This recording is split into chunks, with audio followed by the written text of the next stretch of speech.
Good afternoon, dirt movers. This is James here from Dunsmore Moving Dirt. Just got through laying out this new pond site. We was just over the hill on the one we just finished, and I'm standing right in the middle of a 150-foot diameter circle. The red flags is the outside edge of the pond, and the white flags behind it is the back of the spoil. So, and this will be 15 foot deep, have a 30-foot diameter bottom when we finish. There's 150 acres of this grass. This is some cline grass that was planted. This used to be a field, I think, but they planted cline grass and it's improved grass. There's no water in this 150 acres, and it's fenced off from the rest of the property. Of course, it used to belong, they used to come out of that brush and water when they was grazing in here, but now that's his property line, that fence there. So he's got to have some water in here. There's a creek over there. Everything drains off of this grass all the way along this back side. So when I finish, I'm going to start probably the back of the spoil. On that side will be that flag. There'll be a terrace wind all the way up and go all the way over to the road and catch everything comes off that hill and put it into this hole. Then when it gets through, it'll spill up toward my pickup and go down. I left room. There's a Atmos pipeline right away, just right there. I'm sitting in the edge of it, so there'll be room for that water to go out and go back down to the creek and stay off of their right away. So it'll be slow filling up, but it'll be clean water because it comes off of nothing but this cline grass right here. So I've got to peel all this off. I'm going to dig kind of a test hole just to be sure I can get down pretty deep. Then I'll start piling all this grass up to the back. I want to save all it and put it back on the spoil. So anyway, that's what we're fixing to do, and I'll let you see it as we start digging it. Start digging, I'm just going to show you what it looked like. It's probably 8.5 foot deep, and it got into such good material there wasn't no sense in digging it any deeper. But you can see how deep this top layer of dirt is. It's real dark looking, good soil, and that's probably 3.5 foot deep, and then you get into some red material. Now there is a little layer of gravel down here. You can see it better from this side. Right here it's about a foot thick, little layer of rock and gravel, which is kind of normal for this type of soil being so close to a creek, but it's not deep enough to cause any problems. And you go right through it, and it's red dirt, good clay. So it's just amazing though, that improved grass, how deep the roots go in the ground. That's why it does so good in this part of the country. We're still in roots of that grass, and it's still, that's 2 foot under the ground, 1.5 foot still all the way down to here, down pulling moisture out. So it can really stand some dry weather, that grass. So anyway, this thing turned out all right. So just want to cave it in, and where the dirt is piled up, that's already where the spoil is supposed to be. So didn't waste nothing by digging it out. Just a little peace of mind knowing that you can get down that deep without hitting anything that you couldn't go through. So the tank will probably be 15 foot deep, 150 foot across the top. So it'll make a nice hole for livestock water, and it'll hold it a long time. That's why we dig these kind of tanks in this part of the country, to keep the surface acres down and keep more of your water below the surface, and the wind's knocked off of it. I've got it marked off. All the topsoil is to the back of the spoil, and the red flags again are the edge of the hole.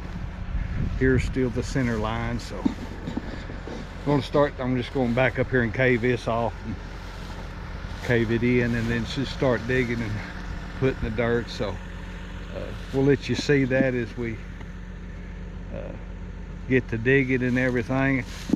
I know it may not look like it's a nice recreational tank, which that's what it's for. It's to water livestock and keep them water year round. So that's why we build a lot of these round holes. They call them conical the technical term for them is conical. So anyway, this is probably 4,500 cubic yards of dirt that'll be taken out of this hole. So it'll hold a lot of water, and once it gets full, like I say, it'll be slow filling up coming off this grass. But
we're still on our tank that we started the other day, and basically I'm standing in the middle of where the white flag was before we started, except only now we're probably 5 or 6 foot in the ground, still probably like another 10 foot. The dirt's just now starting to change. It's starting to get out of that brown dirt and start to hit that red dirt, which that should be easier digging. I've had to rip everything I've had to cut to now. It's just been in there in layers and stuff, but it'll start to get a little bit easier digging as we get into all that red dirt. I mean, tomorrow at this time everything will look red instead of brown, so once I get into that red dirt. So again, this is just a round hole, and there's a few things to remember when you're digging a round hole to keep it round. Is always back up to the center and just pivot around as you dig, and you'll hit the slope straight, because if you ever start going across it sideways, unless you've done it for a long time, you'll dig the slope out and you'll make a cut the slope and make it out wider. If this was a tank under a program, it would have to have a design top width, which I can lay them out just like they do if it's under a program. It's got a design tops width, a design bottom width, and then a certain amount of slopes coming down. At any time when they check them out, if it's under a program, they'll do a cross section north and south and east and west in your hole, and they've already got that plotted up on graph paper. And when they check it out, if your line, when they take shots from the top all the way down to the bottom, across the bottom and up the other side, if at any point your line where they take the shots falls inside their line, you haven't moved enough dirt and you've got to take some more dirt out. So the best thing is to always make it just a little bit bigger. That way it stays on the outside of their line. So a lot of people don't want to give nobody a yard of dirt, but then they'll spend more time trying to keep it right on the line, and it'll take longer for them to dig it, and then chances are they gotta go back in there and move more dirt. But the basic thing is just to try to keep it round and always keep it as level as you can as soon as you get started. Even though it may not be level when you start it, always cut your high ground first and get it level, then start bringing everything down at once.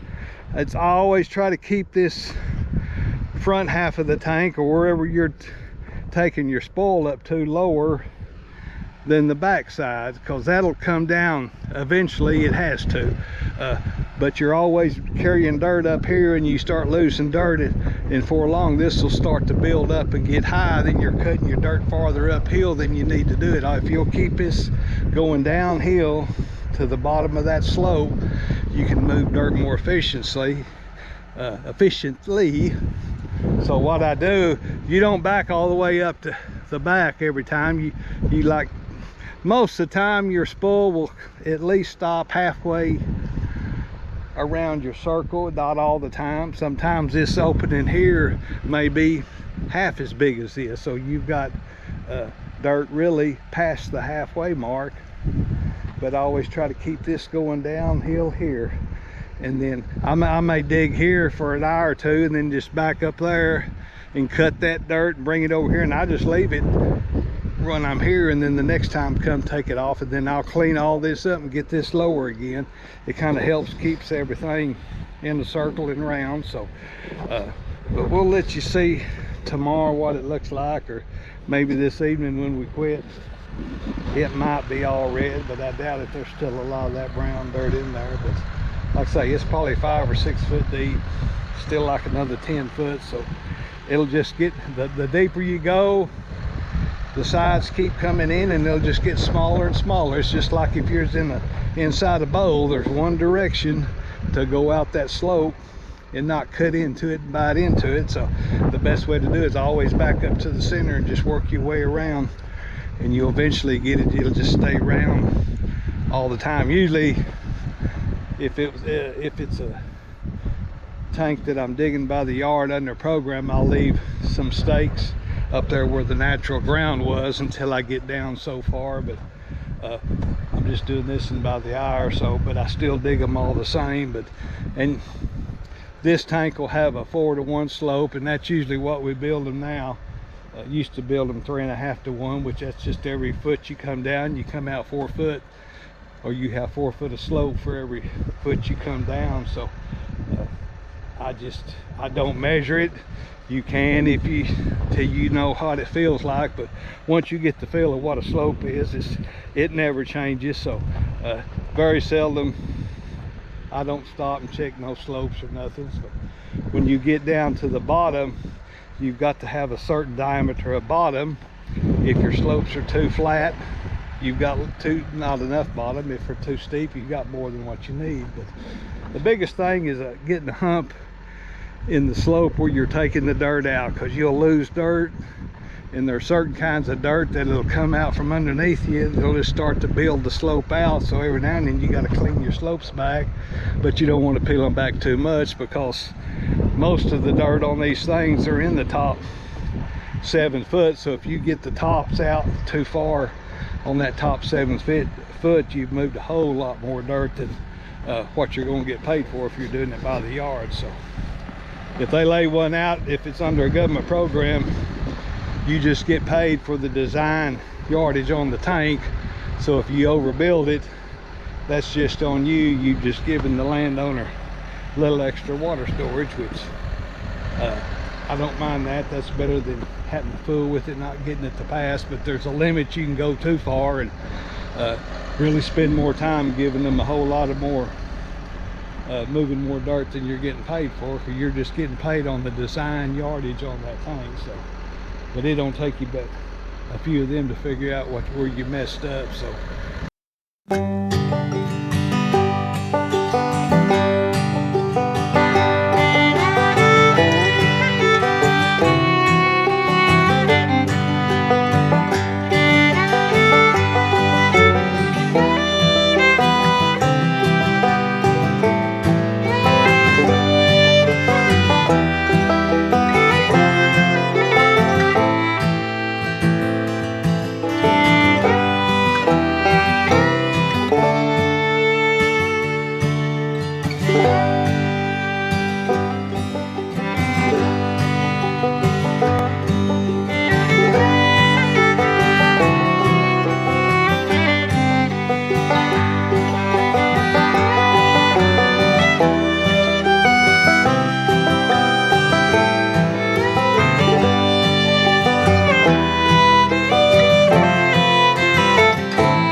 all brown yesterday. Well, I finally got through all the brown stuff, brown silty loam. Now it's turning into red clay. I just got through ripping it. Stopped and got my dinner, gonna put in the cab and start digging some more out of it. And I know the bottom don't look round now because I don't rip it in a circle. I just rip it straight back and forth across. That way I don't have to turn so much. But you can see how round the top is. I'll set my camera up over on the dam, that way it'll kind of show you. It'll kind of round up as I start digging it. But we're going to get down a couple more foot yet today.